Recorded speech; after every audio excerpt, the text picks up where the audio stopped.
It is inevitable, a fact, a certainty. All of us are born to die.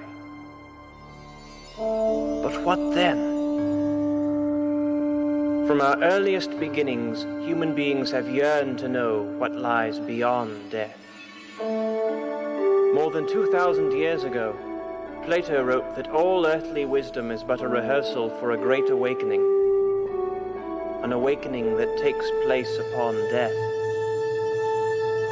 Every religion and culture share one commonality: belief there is life after death.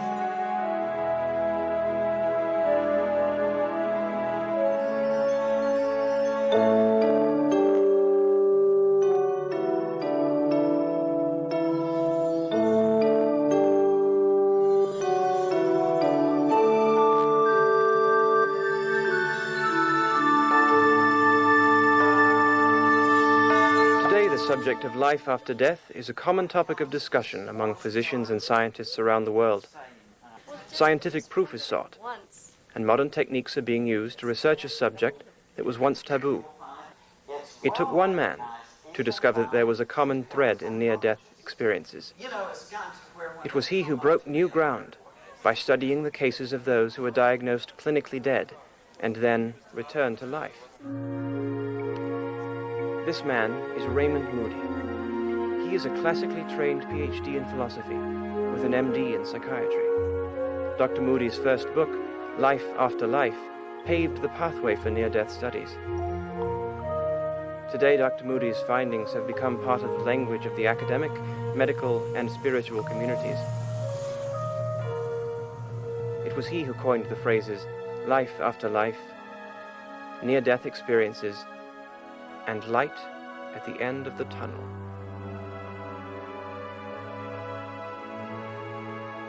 I did not start life as a particularly religious person.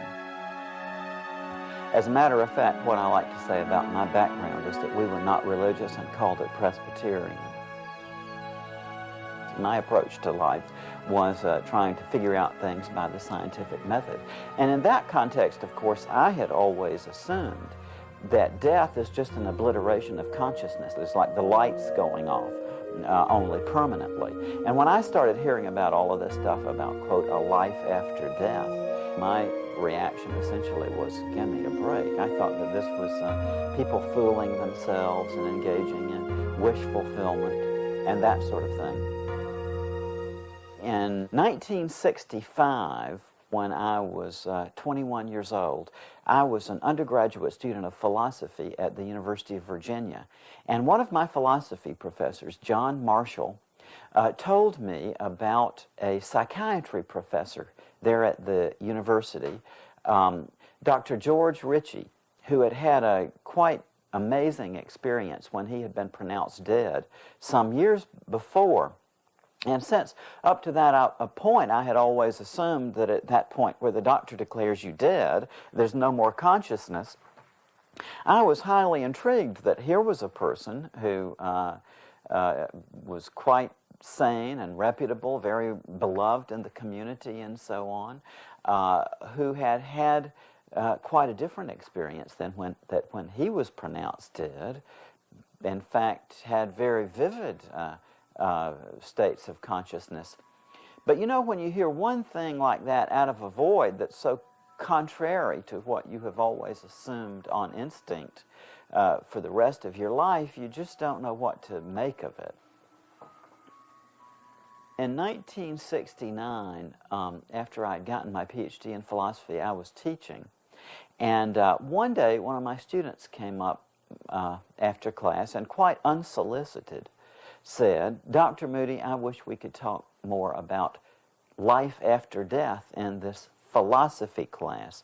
And I remember him kind of emphasizing that word philosophy as though I was somehow amiss in not talking about what he regarded as an important issue.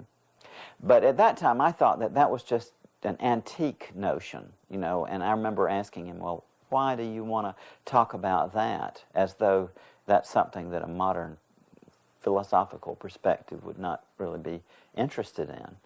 And he said, because about a year ago, I was in a bad accident, and my doctors said I died. And I had an experience that has totally changed my life, and I haven't had anybody to talk about it with. Well, you know, obviously I wanted to hear this, so I invited him into my office, and to my absolute astonishment, I remember to this day how surprised I was. He told me identically what I had heard from George Ritchie 4 years before. And the moment I heard that story, I realized that this was something that had to be fairly common, because it was obviously, you know, an impossible coincidence that I would have stumbled across the only 2 cases of this that existed over a 4-year period without even attempting to find cases of it. So at that moment, as I said, I realized, hey, this is something that is worth looking into, and that there will be more of these. And I particularly wanted to find out why scholars hadn't written about this, and why I, who had spent up to that time my whole life studying the human mind, had not ever heard of this. And then when I went to medical school, of course, that was a great opportunity to go to the codes after the patients had had cardiac arrest that I would hear about, and I would go and sit with them and talk with them, and patients would, in fact, tell you the same kind of story. Again and again, the same kinds of events that I had first heard from George Ritchie many years before. That was how I wrote Life After Life. There's a great deal of spiritual inspiration in talking with people who've returned from the verge of death, and to see how their lives have been so positively transformed often by these experiences. George Ritchie once said to me, quote, "Raymond, this experience makes your humanity even more of a burden."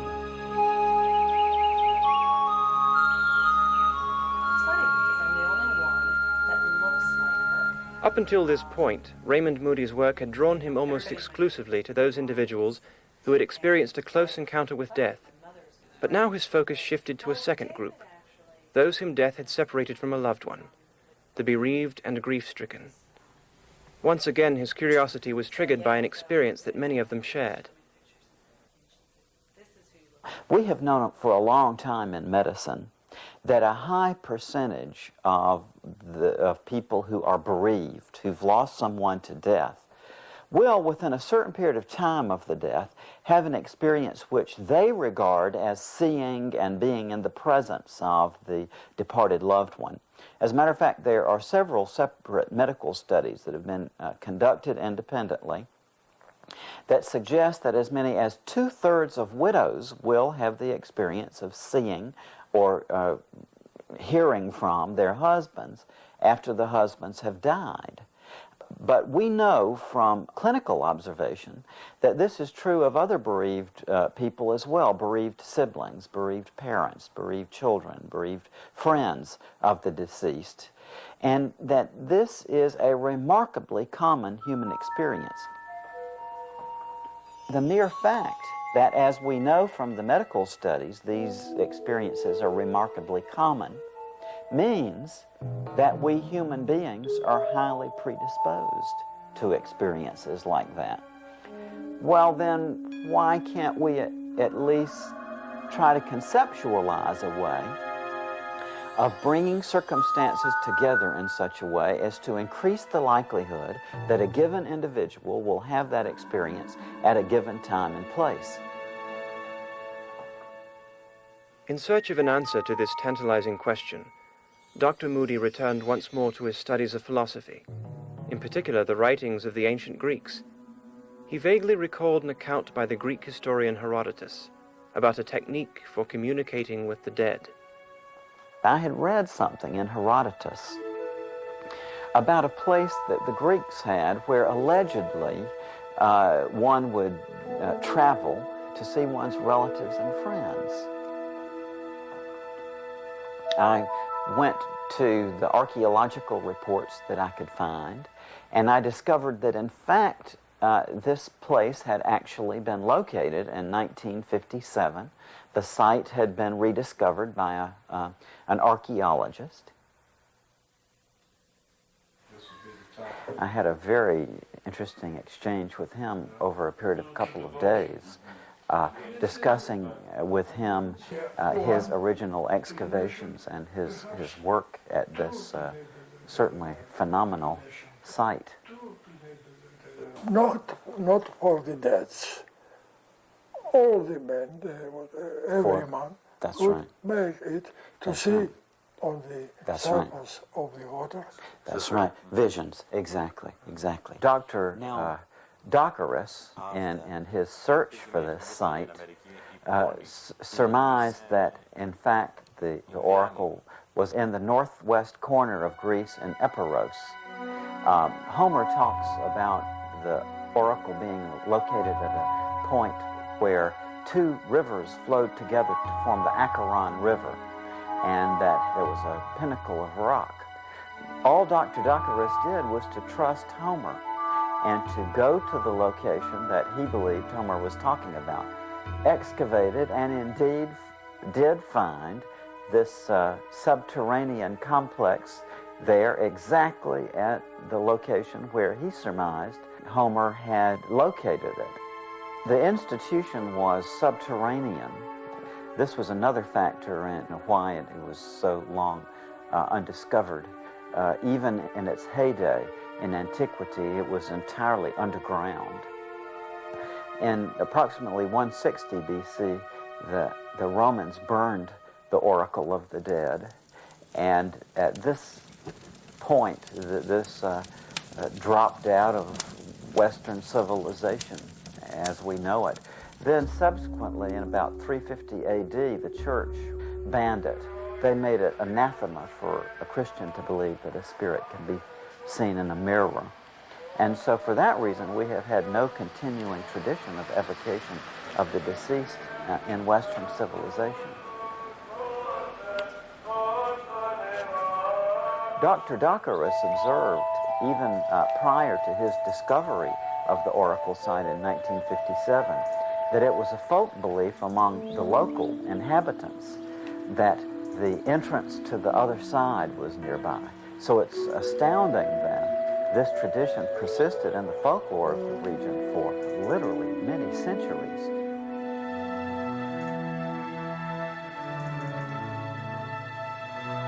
Plato has been my favorite philosopher since 1962, and I've always loved the ancient Greek culture. So to me it was just a really overwhelming experience to be able to go there and to walk around some of these places that I had read about for the better part of my life, and to be able actually to go to this institution, the Necromantium as it's called in the locality, and stand on those places that Herodotus wrote about and that I believe Homer described so beautifully.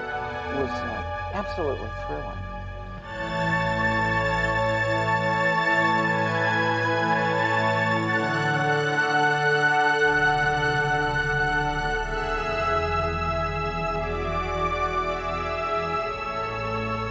We're here at one of the most amazing places in the world, to me at least. This is the Oracle of the Dead at Ephora, where in ancient times people would come to actually see and visit with the spirits of their departed loved ones. Until recent times, scholars have assumed that what was going on here was simple fraud, in the sense that we in the 20th century West presumably know that such things that were described here by the ancient writers can't be. But in light of recent developments and research that's been done now by many psychologists replicating the experience of seeing apparitions of the departed, we can now have a plausible explanation of what was going on in this rather amazing sanctuary. And now we come through this entranceway of enormous stones into a courtyard which is laid out to give the impression that one is in a cave or in an underground world, has to imagine that in antiquity this was roofed over so that we literally felt as though we were in the underworld. At this point, the pilgrims would have been met by the psychagogues, the guides who lived here to conduct the pilgrims through the experience of visiting with their deceased. As we go in a little bit into the more functioning part of the oracle proper, we find immediately in front of us here a wall. The right part of the wall was a medieval addition. The Byzantine church built a chapel here in medieval times on the ruins of the ancient oracle.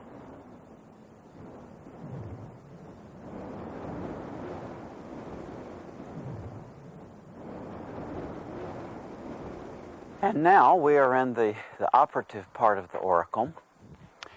A sharp right turn at the end of the corridor brings one into a maze with narrow passageways, sharp turns, and it's good to remember that all of this was in pitch black.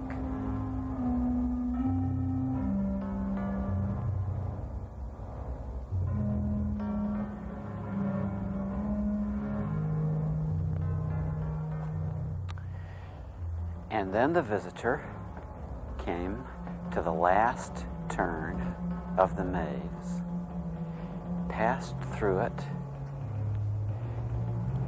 into the apparition chamber proper,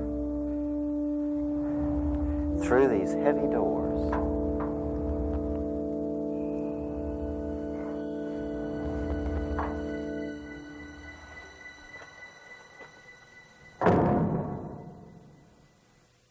And as the apparition seeker came into this room, one can only imagine what was going through his or her mind, because this was the culmination of the journey. The pilgrim walked across, he walked into the apparition area proper. And in here, the seeker underwent the culmination of his journey. In this room, there was a big bronze cauldron. I believe it was probably highly polished and filled with water to make, in effect, a big mirror.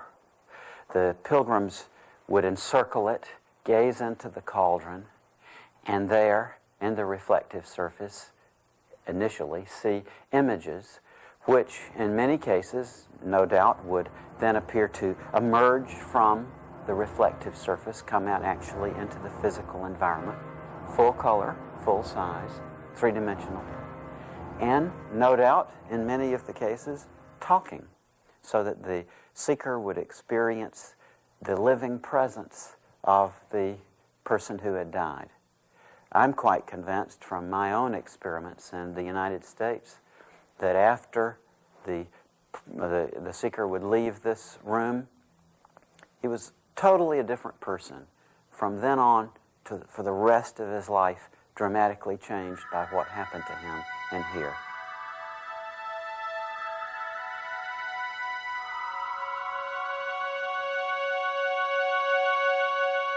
And finally, after this experience in the apparition hall, the pilgrims were led here into this chamber, which was a purification room, where they were purified by bathing in sulfur, which was the ancient way of purifying anyone who had been in contact with the dead.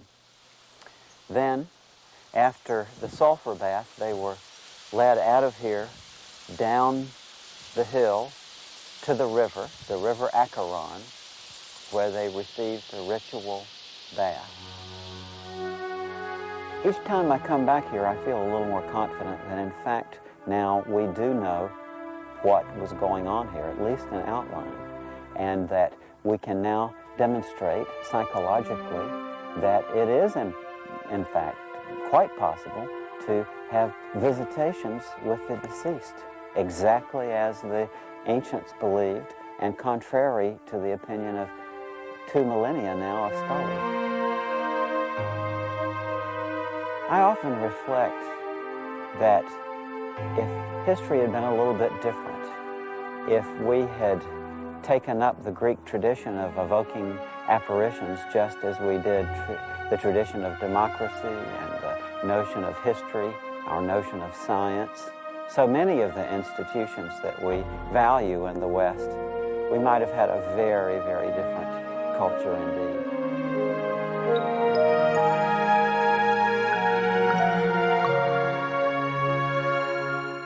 But the practice of evoking apparitions through clear depth gazing did not vanish entirely. Rather, it went underground. It became a favored tool of mystics and metaphysical scholars. The most famous of them was a 16th century Frenchman known as Nostradamus. He used a crystal ball to assist him in predictions. Nostradamus had a contemporary in England whose name was Dr. John Dee. He was an inveterate scholar, and by the time that he was 19 years old, he was already an instructor in Greek at Cambridge University. He became an expert in mathematics. He wrote one of the standard textbooks of mathematics of the Elizabethan age. He helped reintroduce Euclid to Europe by writing a very good preface. He was an expert in navigational equipment and techniques, and he invented some of the navigational apparatus which made the great voyages of discovery possible. At some point in his career, he came across an Aztec obsidian divination mirror. You know, obsidian is that black, glassy volcanic rock such as is found in Mexico. And when the Spaniards went to the New World, they brought one of these objects back for study. And the Aztec priests would gaze into this and to try to figure out what was going to happen in the future. As John Dee experimented with this object, he was surprised to see that he was able to have visions. He describes how spirits would appear at first in the mirror and then come out of the mirror into the room that would carry on audible conversations. John Dee may have also applied his obsidian stone gazing to more political ends. He is reputed to have been one of Queen Elizabeth's spies who kept her informed of the activities of her arch-enemy Spain. It is known that the code he used to sign his messages to Her Royal Majesty was 007. Clear depth or mirror gazing also persisted in a more pervasive but less threatening form through popular culture. It features prominently in fairy tales and legends. In the Grimm brothers' Snow White, the wicked queen continually turns to her mirror, mirror on the wall. The original story of Aladdin tells us the genie appeared not from the lamp, but reflected in it. 19th century writer Lewis Carroll gave us the unforgettable Alice in Wonderland and Through the Looking Glass. Early 20th century Halloween cards frequently show mirrors reflecting ghosts, goblins, and straw-haired sweethearts. And the advertisers of the era knew a good thing when they saw it. They offered a future filled with a brand new sewing machine. And the trend continues right up to the present. In the Disney blockbuster, The Lion King, a young Simba gazes into a pool and hears words of assurance from his dead father. But while myths and the movies can rely on magic, Raymond Moody needed something more concrete. He was searching now for a practical way to encourage apparitional experiences, and he turned once more to the Greek oracles of the dead. It's quite surprising, but nonetheless true, that there were lots of oracles of the dead in antiquity, and apparently they operated in different ways. They had different methods. And the ones in which the apparition of the departed was actually made to appear, and the visitors would actually see the apparition of the departed, were called psychomantiums. And so I created my own psychomantium. The way I did it was that I mounted a wall mirror in an upstairs room in my research facility, mounted it so that the bottom edge of the mirror is about 32 inches off the floor. surrounded the entire area of the mirror with a black velvet curtain to exclude reflections, put a very comfortable easy chair right in front of the mirror, took the legs of the chair off so that it sits low down to the floor, and so that the person sitting in the chair and looking up into the mirror does not see his or her own reflection. Behind the chair there is a dim light bulb mounted so that it casts a diffuse illumination up over the back of the chair.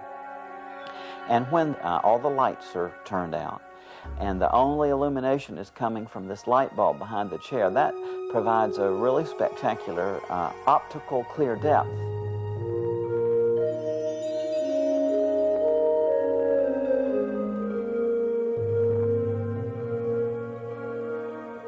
We ask each subject to choose one person who's died that they want to see again, and I get them to choose mementos, things that the deceased person owned which they very poignantly associate with the life of that person. And then they come out to my facility, and typically we take a walk in the country, and during that time I really explore with them in a very deep way, well, why do you want to do this? What's your motivation for doing this, and so on. We have a very extended encounter during which I really get down with these people and get them to tell me all about the relationship that they had had with the departed person. I want to know everything about this person, like what kind of person was this, what was their personality like, what did they look like, what are your good memories of this person, what are your not so good memories of this person, how did they die, how did you react to the death, what do you miss most about them. Really a very intense exploration of the relationship that they had had with the deceased person. Then I get them to show me the mementos that they have brought, and I get them to tell me the significance of each one of these mementos.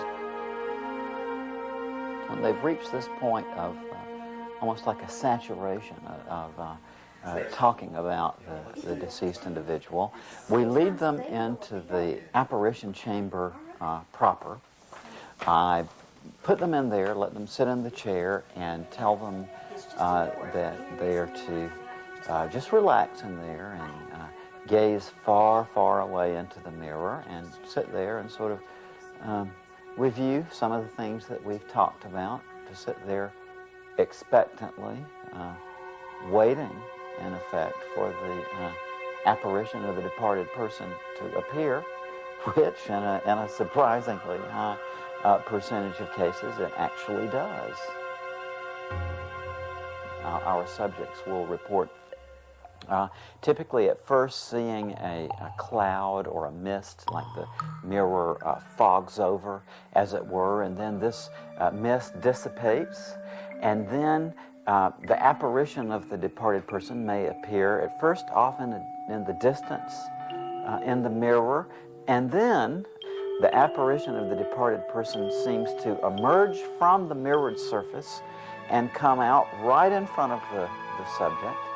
They often see it full color, full size, 3 dimensions, apparently quite solid, sitting right across from them.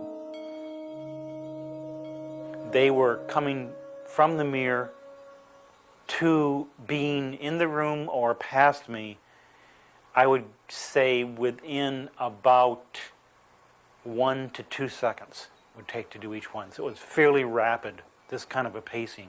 You know, Diane brought me in and she told me, you know, what to expect. And she said, I'll be back to get you in about a half an hour, 45 minutes.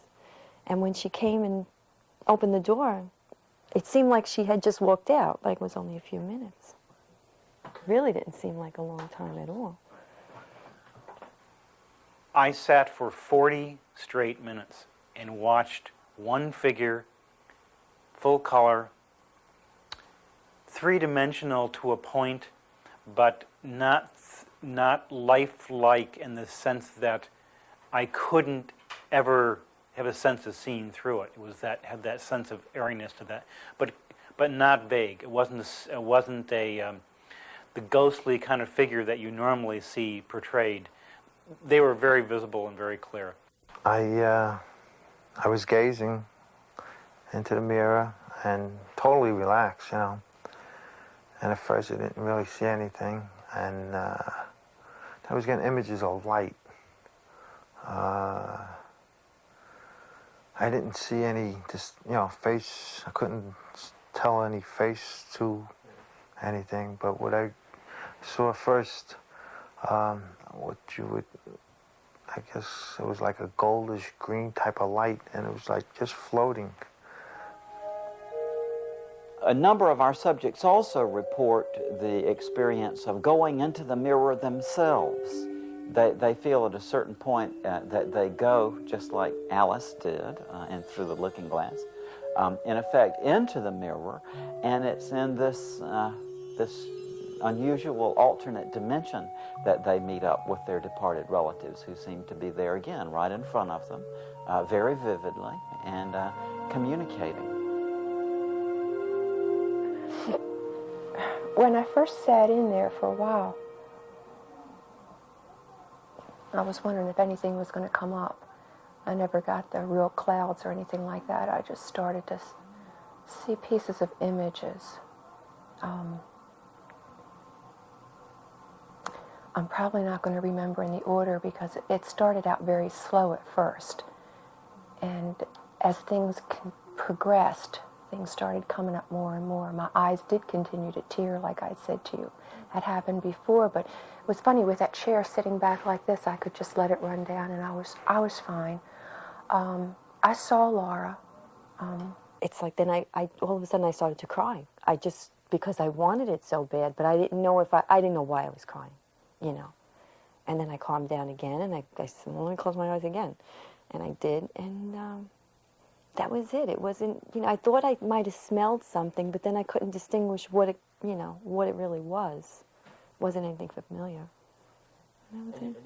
Before I ever even conducted a single person through this procedure, I went and asked a very dear friend of mine, Dr. William Rold, who has studied spontaneous apparitions of the departed for over 40 years, whether to his knowledge there had ever been a single case in which harm had come to anyone from an apparitional encounter. And Bill said to me, absolutely not, but that not only that, typically these experiences are very beneficial because they enable people to smooth over the rough edges in a relationship and to perhaps get their grief resolved a bit, and so that they can go on with their lives. And nonetheless, I do caution people, don't do this alone. This can be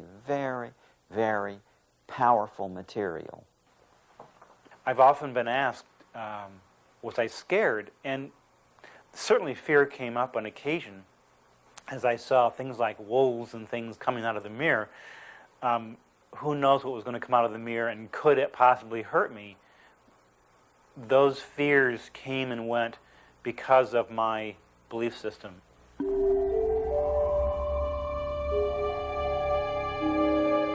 There's no question in the minds of subjects who go through this that they are in a waking state of awareness at the time, and that the experience lacks that kind of surrealistic flavor that we have in dreams. That the perception seems absolutely real. That they have the sense of the presence of the person. That they seem palpably there. 15% of our subjects report being hugged or touched and actually having tactile experience of the event. And the whole thing seems incredibly real. One has the impression in going through it that it is a real contact and a real experience of seeing a departed loved one.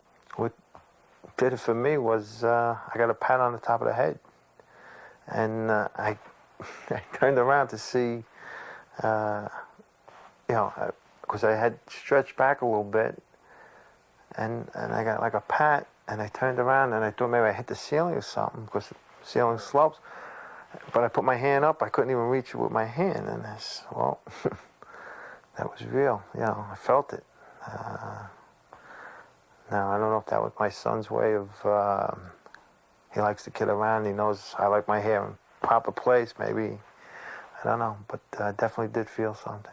I had the definite sensation that somebody came in from behind the mirror around to my left side and was just kind of being there. And I wasn't quite sure who it was or, if it was my grandmother or not. But a little while after that, I heard a cat meow, and she really loved cats. So I felt that, that was the connection, that she had been there. It was intuitive. I was asking the question internally, and I don't really know how I got the answer. It just kind of gelled mentally for me. That's the thing about the psychomantium, is that there's a lot of different ways to receive information. A lot of people experience information visually. I've had oral or hearing type of information. I've smelled different smells or scents, as well as just intuitively received information. It can be a very visionary experience. Now, I am the first to add, and immediately want to go on to add here, that the fact that people report it as real does not mean, in a scientific context, that it was real. But the importance of the fact that it's experienced as a real event from the scientific perspective is that this means that we have, in fact, recreated the experience of seeing apparitions, that this gives us a good theoretical model, as it were, for the experience of seeing apparitions, because that's exactly what people who see apparitions of departed loved ones spontaneously will tell us, that they interpret it to be a real encounter, a real event. I'm still somewhat skeptical. I don't know what it is. I have no doubt there's something going on. I have no doubt that this is energy from someplace else. It may someday turn out to come to the realization that it's some sort of energy that comes not from the plane where people are deceased and not here, but from some other plane. But without a doubt, it does not come from what we think of as being reality. I know for a fact that the experiences I've had, particularly my parade of images, was not faked. It was extremely real. There's no way that could have happened. There's no way that could have been faked. I was truly taken back. This was the experience that I was looking for to tell me that this phenomenon was like no other that I'd ever had.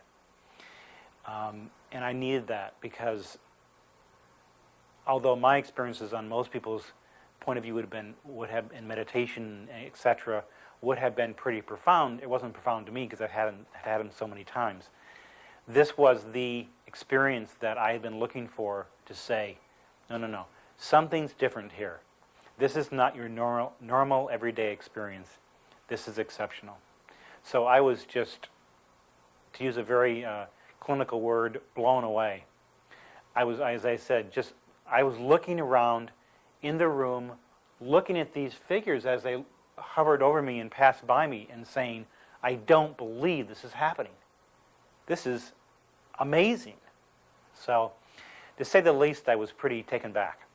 And it was very happy, very joyful, relaxing. It does calm you. It does have I was very nervous going, and you knew that, I didn't know what to expect. And it does kind of calm you, and I can't get over that I was in there for that long. I really can't get past that. It just seemed like 5 minutes, and, like I had this whole long time to wait, and it was over,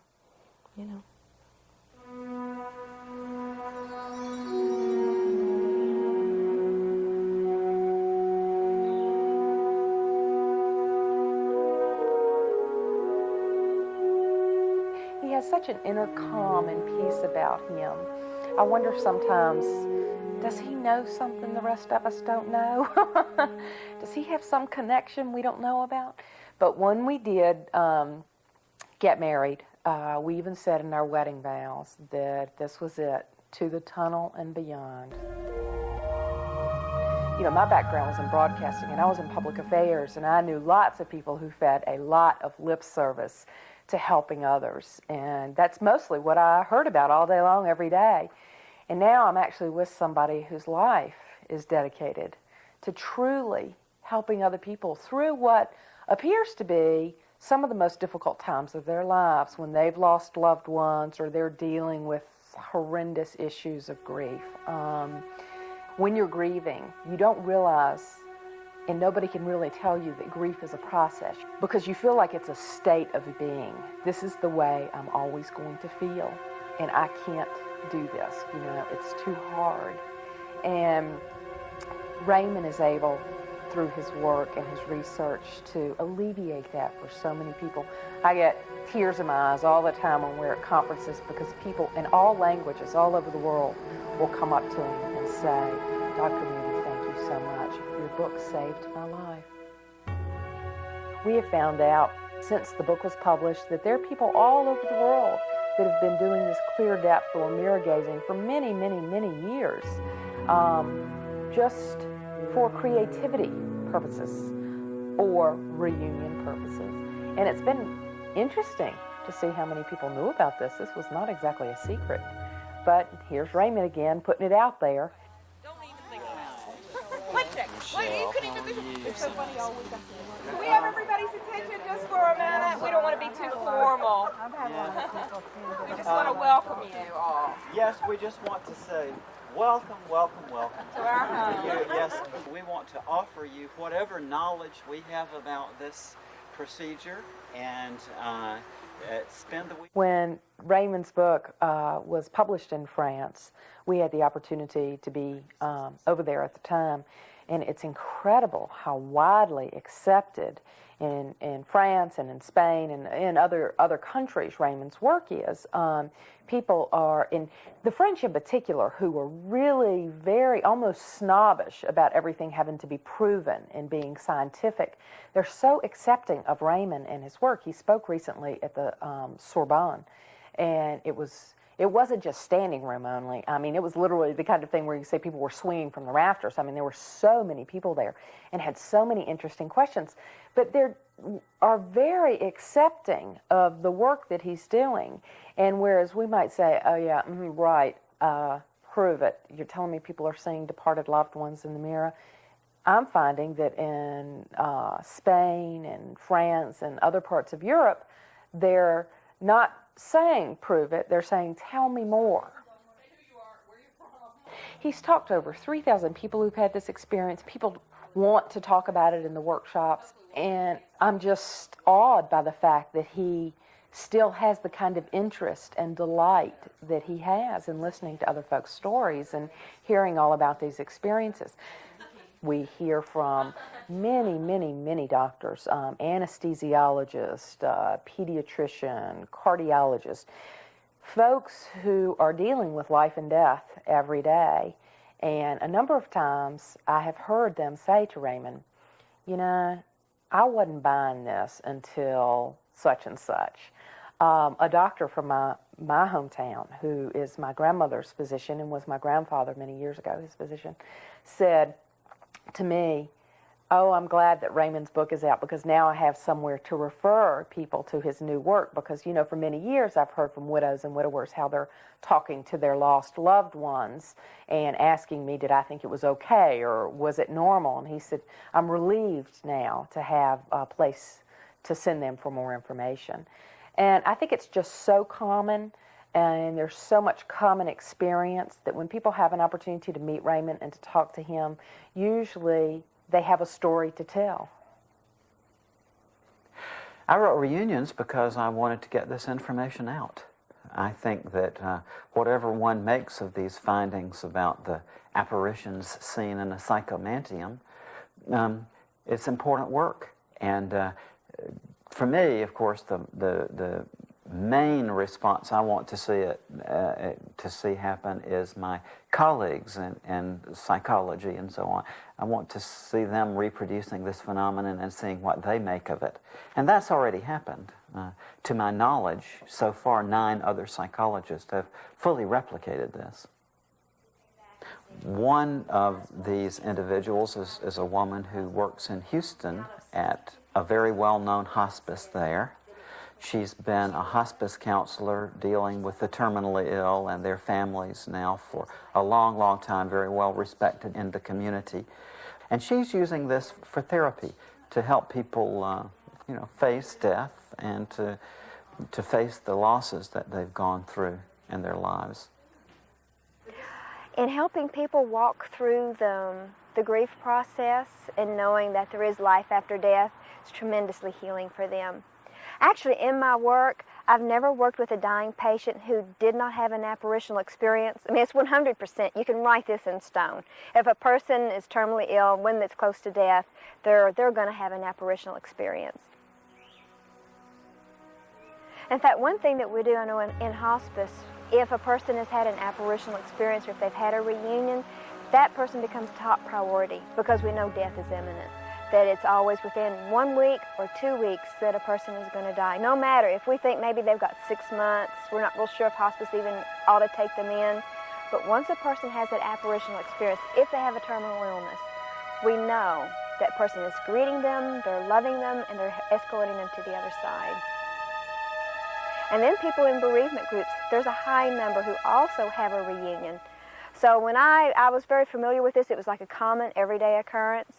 And hearing Dr. Moody speak for the first time, I was on the edge of my seat. I said, how could he do this under controlled circumstances? It was just incredible to me, the thought that he could do that. 62 people have been through the Oracle in Houston. Out of the 62, 48 have had some type of reunion experience. And actually, I call mine Oracle because Oracle means a place for acquiring wisdom. And I have found that even when a person comes and has a session, even if they do not have a reunion, something very profound, a deep psychological, a deep psychic change takes place for them. The success of the modern psychomantium, both at his own facility and elsewhere, has led Raymond Moody to direct his lifelong research into the nature of death yet one step further. It's well known that people on their deathbeds, dying people who do go on to die, very often, just prior to their death, will say something like, oh, why, there's Mother, or there's Grandpa, or whatever. In other words, it seems that at the moment of death, they see apparitions of departed relatives and friends who seem to be there, as it were, to meet them or to help them through this transition. From time to time, physicians, nurses, other people at the bedside of dying patients will say that they have an experience in which they seem to see the person leave the body at the moment of death. Also, I've talked with a number of physicians and nurses and also friends of people who died, relatives of people who died, who tell me that they have undergone what I can only call empathetic near-death experiences. These are experiences in which, for instance, the physician who's resuscitating someone who's very close to them will say that as this person dies and begins to slip into this experience of seeing the tunnel and going out of the body and so on, that the physician himself or herself will begin to experience this, will actually enter into the near-death experience of the dying person. In earlier times, the role of today's caregivers was performed by a medicine man, or shaman. The Greeks had a name for such individuals who would guide the dying part way into the next realm and help alleviate their fears. They called that person a psychopomp, and the most celebrated psychopomp of the ancient Greeks was the god Hermes. Appropriately, therefore, Raymond Moody has named this latest phase of his research the Hermes Project. Now, putting all of this together, what I'm going to do is this. We'll have a room, which is the dome, up above it. But the bottom part of this structure will be a very comfortable bedroom and equipped like a medical facility with nurses and so on to help a dying person. I'm inquiring around among people that I know who have had a near-death experience and who now have a terminal illness, and they can foresee that within a certain period of time they will die. And I'm asking for volunteers of that description who have an interest in the human mind and are willing to participate in a project that will hopefully enable us to understand more about the near-death experience and perhaps more about the dying process. They will, at the time of their death, or when it becomes increasingly obvious that they are in their final days, they will be brought to this facility, and then together we will enter into this structure, into the bedroom with the dome up above. And then, since these are individuals who have already had familiarity with the near-death experience, having already gone through it, hopefully they will actually be able to guide us through the mirror into the next realm. I am fully cognizant that this sounds completely fantastic, but I'm quite sure it will work.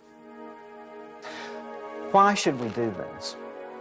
Well, we will be able to understand the inner worlds of shamans a lot more clearly, that we'll be able to see that actually they were doing something, that there was a phenomenal altered state of awareness that they were capable of entering into. And I think we should try to understand altered states of consciousness as much as we can. And secondly, I know from personal experiences there are so many people out there who die in a terrified and very frightened state.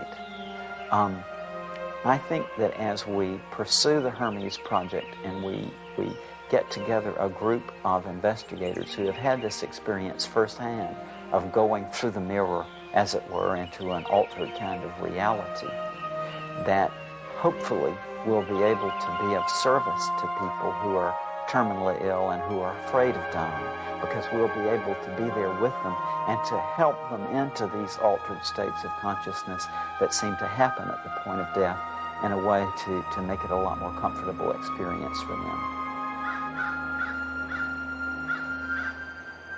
To me, it's such an intriguing idea that in the ancient world there was an institution for 1,000 years where you could go, and there you could have the experience of seeing and visiting with and talking with departed relatives. And I wouldn't be too surprised if over the next few years this institution reappears in our modern world. And I'm so looking forward to seeing that as it develops. To see how people respond to this, to see how our society integrates this. My hope for it is that it will turn out to be something very therapeutic, and that it will help people who are undergoing prolonged grief, who just can't let go of a loved one lost to death, and for that reason are miserable themselves. And one of the most common things that you hear people say at that time is, if I only had 5 more minutes. What we can do now, without a doubt, is that we can give people that 5 more minutes. If we can help people like this turn themselves around and open up to hope and to a new life, then I think all of this would be justified.